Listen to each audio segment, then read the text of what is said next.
ఇంకొకటి కూడా నిన్న మనం మాట్లాడింది అపోజిషన్. ఇంగ్లీష్ మీడియా వాళ్ళు ఎక్కువగా అడిగారు, నేషనల్ మీడియా వాళ్ళు, మీరు అసెంబ్లీకి వెళ్తారా, తర్వాత జీతాలు ఇవి ఇవ్వమంటున్నారు కదా హాజరు కాకపోతే అది ఇది అంటే, ఒకటి మేము వెళ్తామని నేను చెప్పలేదు. రెండోది లాజికల్గా సభలో ప్రతిపక్షం ఉన్నది మేము ఒక్కరమే కదా, మమ్మల్ని ప్రతిపక్షంగా గుర్తించడానికి ఏంటి అభ్యంతరం? నిజంగానే కక్ష చాలా ఎక్కువైపోయి ప్రతిపక్ష పార్టీగా కాకపోతే ప్రతిపక్ష గ్రూప్గా అయినా గుర్తిస్తారు కదా మామూలుగా. ఎప్పుడు ఉదాహరణకు రామారావు గారు ముఖ్యమంత్రి అయినప్పుడు జనార్దన్ రెడ్డి నాయకుడు, సిఎల్పి నాయకుడు అని అంటారు. ఆయన సిఎల్పి ఉంది కాబట్టి ఉమ్మడి రాష్ట్రంలో 26 మంది ఉన్నారు, ఇప్పుడు విడిపోయిన రాష్ట్రంలో 11 మంది ఉన్నారు. సో మమ్మల్ని ప్రతిపక్షంగా గుర్తించడానికి ఏంటి అభ్యంతరం?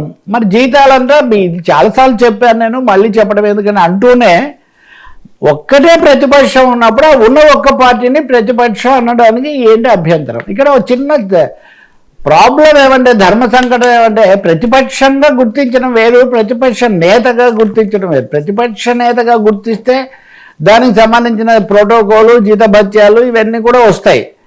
జీతాలు అంటే అదేం పెద్ద వాళ్ళ ఇష్టం అన్నాడు. అది జీతాలు ఇవ్వకపోతే అదేం సమస్య అన్నట్టుగా కాకుండా, it is up to them, వాళ్ళ చేతుల్లో ఉంది, వాళ్ళని ఏమన్నా చేయనియండి, మరీ దీన్ని జీతాల సమస్యగా దీన్ని చేయకండి అన్న పద్ధతిలో చెప్తూ దాన్ని కొంచెం దాటేశారు. కానీ మాకు సమయం ఇవ్వాలి.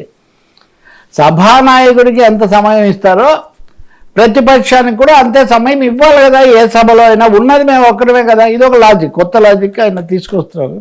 సరే వీళ్ళు ఏం చెప్తారు, పులివెందుల ఎమ్మెల్యే అయినా ఓ 11 మంది ఉన్న ఒక బృందం కదా, ప్రతిపక్ష బృందానికి నాయకుడు.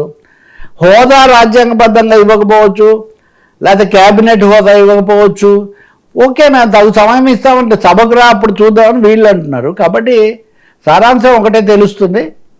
నిన్న అయ్యన్న పాత్రుడు గారు స్పీకర్ వీళ్ళు మాట్లాడిన దాన్ని బట్టి, వాళ్ళేమో ఎథిక్స్ కమిటీ ద్వారా ఇంకో పద్ధతిలో ఈ అంశాన్ని చర్చనీయం చేసి వస్తేనే జీతం అన్న ఏదో ఓ తీర్మానం ఆమోదించేట్టుగా ఉన్నారు.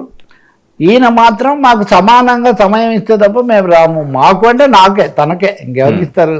ఎందుకంటే గతంలో ఎవరు వేరే వాళ్ళు మాట్లాడింది అవకాశం ఇచ్చింది లేదు.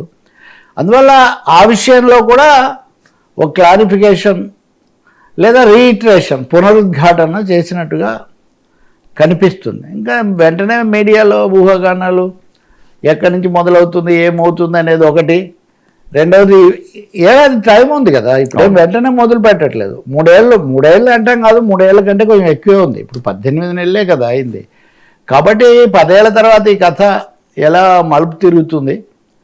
రెండోది, వైసీపీ లోపల పార్టీ పరమైన పటిష్టత ఏమవుతుంది? లోకల్ బాడీ ఎలక్షన్స్ ఇట్లాంటివన్నీ కూడా చాలా వస్తాయి. కాబట్టి వీ హ్యావ్ టు వాచ్. కానీ జగన్ అయితే మూవ్లో ఉన్నారు, కదలికలో ఉన్నారు, ఎదురుదాడి మూడ్లో ఉన్నారు, దాన్ని పెంచుతున్నారు కార్యకర్తలను. అది కూడా చెప్పారు నిన్న, తర్వాత కూడా చెప్పారు. దశల వారీగా, నియోజకవర్గాల వారీగా కార్యకర్తలను కలుసుకుంటూ ఉంటాము, ఈ అభ్యర్థులను కూడా సిద్ధం చేసుకుంటాము, వీలైనంత వరకు పాత అభ్యర్థులను పునరుద్ధరించే అవకాశం ఉన్న చోట పునరుద్ధరిస్తాము అనే సంకేతాలు కూడా వాళ్ళు ఇస్తున్నట్టుగా చెప్తుంది.